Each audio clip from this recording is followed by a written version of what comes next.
Smart et Réglo, un focus, un éclairage juridique chaque jour avec un avocat, une avocate, Nathalie Cerquera. Bonjour. Bonjour. Ravi de vous accueillir sur le plateau de Smart Job. Smart et Réglo, c'est la parole aux avocats sur un point précis.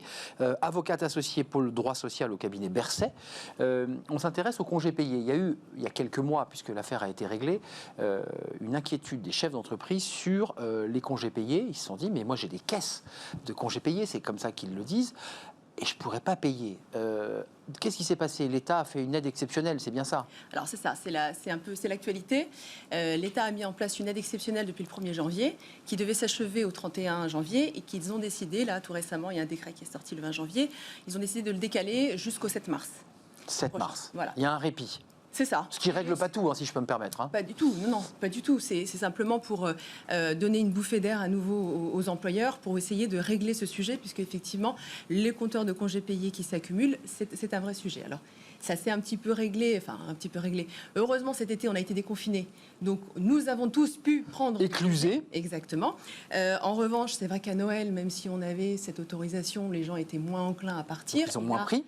En février, avec la fermeture des stations de ski, je pense que beaucoup moins de personnes vont prendre des congés en février. Et donc, de nouveau, ça vient se stocker. Exactement. Alors, pour être précis, pour ceux qui ne sont pas salariés, mais vous l'êtes probablement pour ceux qui nous regardent, on a un délai pour prendre ces congés. Hein. C'est la date 1er mai en général. C'est jusqu'au 1er mai. Alors, on commence à accumuler. Les compteurs de congés payés sont remis à zéro, vous savez, au 1er juin. C'est ça. Donc, on accumule du 1er juin au 31 mai.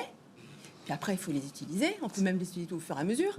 Mais on a ces compteurs, en général, sur le bulletin de salaire, vous voyez un compteur période en cours et à période précédente. C'est ça. Et quand on arrive, en principe, on écume ceux de l'année de la période précédente. Et puis au bout d'un moment, quand on ne les a pas pris, en principe, on les perd. On les perd, on est bien d'accord, maître. C'est la règle de droit, ça. C'est une règle de droit. L'employeur est dans l'obligation de les régler ou il s'efface de fait? Alors, il faut nuancer. En principe, les congés payés sont perdus. En revanche, certaines entreprises peuvent laisser une certaine tolérance et permettre un report. Donne 2 mois, par exemple, sur les vacances d'été suivantes. Exactement. On est d'accord, ça c'est possible. Ce sont des pratiques qui se font, mais ce n'est pas une obligation légale. Mais en revanche, si l'entreprise a commencé à le faire, il faut qu'elle continue à le faire. Après, il y a peut-être des mesures d'adaptation qui se prennent en ce moment. Les entreprises qui habituellement admettent ce report, là, en ce moment, elles vont plutôt dire, écoutez, on reporte, mais pas non plus trop, parce qu'au bout d'un moment, je ne vais pas pouvoir. Mais il y a un problème, excusez-moi, je pense aux restaurateurs qu'on a eu sur ce plateau à plusieurs reprises, les restaurateurs qui ont des salariés. Oui. Le problème, c'est que s'ils prennent tous leur congé au même moment, le restaurateur, il ne peut plus travailler. Tout à fait. Comment ça se passe, là, concrètement? Parce que c'est le droit du salarié de dire à son patron, moi, je prends 3 semaines ou 1 mois, parce que j'y ai droit. Alors, c'est pas tout à fait comme ça. Bien sûr que le salarié a droit à ses congés payés. En revanche, pour prendre les congés payés, il faut l'autorisation de l'employeur. Le salarié ne décide pas tout seul. Donc, en général, le salarié demande à son employeur de prendre des congés suffisamment tôt à l'avance et l'employeur doit le fixer suffisamment tôt à l'avance. En général, la loi dit que l'employeur doit arrêter sa décision au moins un mois. Un mois, c'est ça, c'est 1 mois. Voilà, exactement. Donc, après, tout se fait, en général, ça se fait en bonne intelligence. Oui, c'est du gré à gré. Voilà.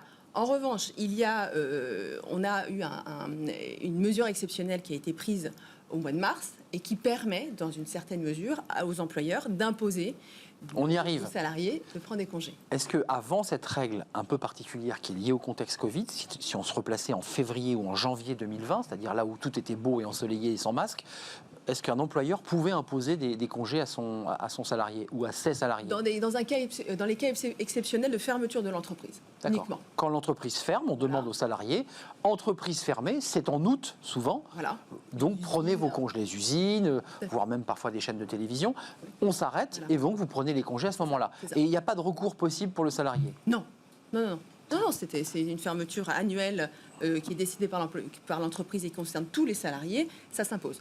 Maître Cerquera, question importante, on va rentrer dans des phases, on nous le dit, de plans sociaux, de licenciements. C'est pareil, là, dans le cadre d'un départ, licenciement économique, pour cause économique, on paye les congés payés, on est bien d'accord. Et les RTT qu'on n'a pas encore évoqués, tout est payé par l'employeur. Oui, et c'est le seul cas où les congés payés sont payés. Alors, le terme payé, ça veut dire simplement que, quand on dit congés payés, ça veut dire que le salaire est maintenu. C'est ça. En revanche, en principe, les congés payés doivent être pris. Ce n'est que lorsque le salarié quitte l'entreprise qu'ils sont payés. Il est hors de question aujourd'hui de dire votre compteur est très très plein, je vais vous en payer la moitié. On arrête vous ne les perdez pas, je vous en paye. Ou le salarié ne peut pas demander je renonce à prendre mes congés payés, s'il vous plaît, versez-moi une indemnité à la place. Oui, c'est interdit. Oui, c'est seulement lorsqu'il y a une rupture de contrat de travail qu'on écluse et qu'on paye, qu'on règle les congés payés. Un ou deux points, il y a les congés payés. Oui. La règle de droit, c'est 5 semaines de congés payés, si on est bien d'accord, Oui. plus les RTT qui viennent s'additionner Oui. dans le cadre des 35 heures. Tous les salariés n'ont pas de RTT. Mais Tous les salariés n'ont pas de RTT. Donc ils ont légalement 5 semaines de congés payés. Est-ce qu'on distingue bien les deux ou on les met dans la même caisse, RTT et congés payés? Pas du tout. Ils ne sont pas du tout régis par le même. C'est pas du tout le même régime juridique qui s'applique. Les congés payés, tout le monde a droit à ces 5 semaines de congés payés. C'est la loi. Voilà. Les RTT, donc seuls certains salariés ont des RTT. Alors il y a les vrais RTT, les faux RTT. Aujourd'hui, non mais c'est vrai. À quoi on les reconnaît là? Les vrais RTT. Ça résulte de la réduction du temps de travail quand on est passé de 39 à 35 heures. La loi Aubry. 1 et 2, il y a longtemps. Bon, c'était pour compenser le 35-39 heures. Aujourd'hui, on parle de jours RTT pour les salariés qui sont en forfait jour. Et oui. Ceux qui doivent travailler 218 jours. Donc, les cadres. Le différentiel, on l'appelle ça. Jour RTT, c'est un abus de langage, bon, mais c'est dans le langage courant. Toujours est-il que les vrais ou les faux RTT, ainsi que les repos compensateurs, quand un salarié fait des heures supplémentaires, soit elles sont payées, soit il peut les récupérer. Tout ça, on peut mettre... Sur un créditant, enfin, c'est posé sur un créditant. Oui. Ça. Après, il peut exister aussi un autre système du compte épargne-temps. C'est ça. Encore autre chose. Voilà. Mais oui, grosso modo, c'est un paquet de repos, de congés, de jours de repos qui sont distincts des congés payés. Maître, vous avez sûrement des litiges d'entreprise, soit côté employeur, soit côté salarié, qui vous disent, moi j'ai des caisses de congés que je ne peux pas prendre, mécaniquement je ne peux pas les prendre parce que la fonction, parce que le poste que j'occupe. Comment on règle ce litige? On l'a vu dans l'administration, puisque des policiers étaient dans ce cas-là, il y avait des centaines d'heures par policier, d'heures supplémentaires qui n'étaient pas réglées. Comment on sort de l'impasse là? On n'en sort pas en fait. Si, il y a toujours des moyens de s'en sortir, mais il faut le faire de manière négociée, dans le dialogue. Moi, j'ai déjà été confrontée à ces sujets-là avec des clients, et j'ai l'habitude de traiter le sujet en disant voilà, il faut traiter le passé et le futur. Pour le futur, il faut prendre des bonnes pratiques. Il faut revenir, faire attention, avoir des managers qui surveillent bien les congés, qui s'assurent que les salariés prennent leurs congés, peuvent prendre leurs congés. Et qu'il n'y ait pas trop d'horaires qui dépassent. Voilà, veiller à la charge de travail. Et puis pour le passé, donc c'est-à-dire que le cumul qui est là, il va falloir l'écluser, il va falloir les prendre. Il va falloir les répartir. Donc on va dire aux salariés, il va falloir que vous preniez 3 semaines cette année. Discrètement et gentiment, on l'oblige un peu à prendre ses congés. Oui, parce que sinon, de toute façon, après, ils vont être perdus. Ils sont perdus. Alors, mais pas réglé.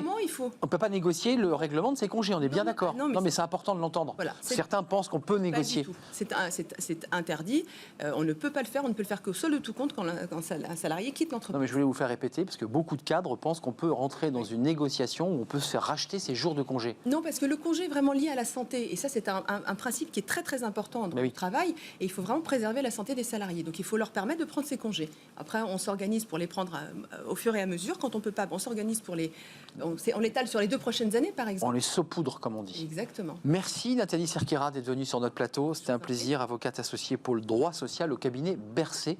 Et vous revenez évidemment quand vous voulez nous éclairer sur des points de droit. On va faire une petite pause café. Ça vous est arrivé, même dans les cabinets d'avocats, il y en a. Il y a les râleurs, vous savez, ou les râleuses. Il n'y a pas que des râleurs. Les râleurs, les râleuses. Fanny Griesmer, on a rencontré. Elle nous explique que ce n'est pas toujours facile à vivre dans un bureau, quel qu'il soit d'ailleurs. Tout de suite, c'est la pause café.